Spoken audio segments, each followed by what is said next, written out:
কথায় কথায় বলতাম যে কিছু জিনিস নিয়ে, এটা আমিও ছাত্রাবস্থা থেকে শুনছি, যেটা নিয়ে আলোচনা হয় কিন্তু কোনোদিন সেটা কোনো বাস্তবায়িত হয় না,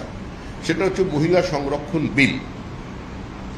যেরকম কংগ্রেস এগুলো স্বপ্ন দেখেছিল অনেকদিন আগে, বিজেপি বাস্তবায়িত করার চেষ্টা করেছিল, কিন্তু কার্যত এটা না করে পরে দেখা যাবে তারা নিজেরাই নিজেদের বঞ্চিত করল। এবং মহিলাদের যে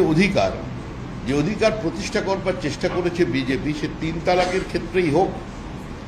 প্রধানমন্ত্রী আবাস যোজনার ক্ষেত্রেই হোক, লাখপতি দিদির ক্ষেত্রেই হোক, এবং বিভিন্ন বিজেপি শাসিত রাজ্যে মহিলাদের পাশে দাঁড়ানোর যে চেষ্টা বিজেপির আছে,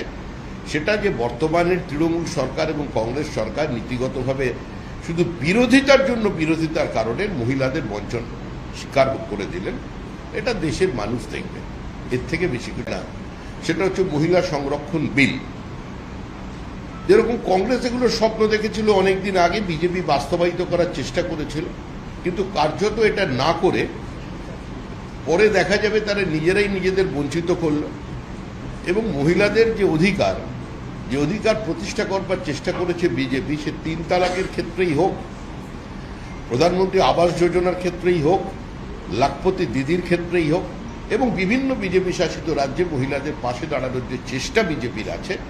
সেটা যে বর্তমানের তৃণমূল সরকার এবং কংগ্রেস সরকার নীতিগতভাবে শুধু বিরোধিতার কারণে মহিলাদের বঞ্চন স্বীকার করে দিলেন, এটা দেশের মানুষ দেখবে। সেটা হচ্ছে মহিলা সংরক্ষণ বিল। যেরকম কংগ্রেস এগুলো স্বপ্ন দেখেছিল অনেকদিন আগে, বিজেপি বাস্তবায়িত করার চেষ্টা করেছিল,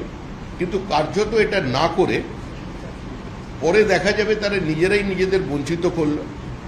এবং মহিলাদের যে অধিকার প্রতিষ্ঠা করবার চেষ্টা করেছে বিজেপি, সে 3 তালাকের ক্ষেত্রেই হোক, প্রধানমন্ত্রী আবাস যোজনার ক্ষেত্রেই হোক, লাখপতি দিদির ক্ষেত্রেই হোক, এবং বিভিন্ন বিজেপি শাসিত রাজ্যে মহিলাদের পাশে দাঁড়ানোর যে চেষ্টা বিজেপির আছে, সেটা যে বর্তমানের তৃণমূল সরকার এবং কংগ্রেস সরকার নীতিগতভাবে শুধু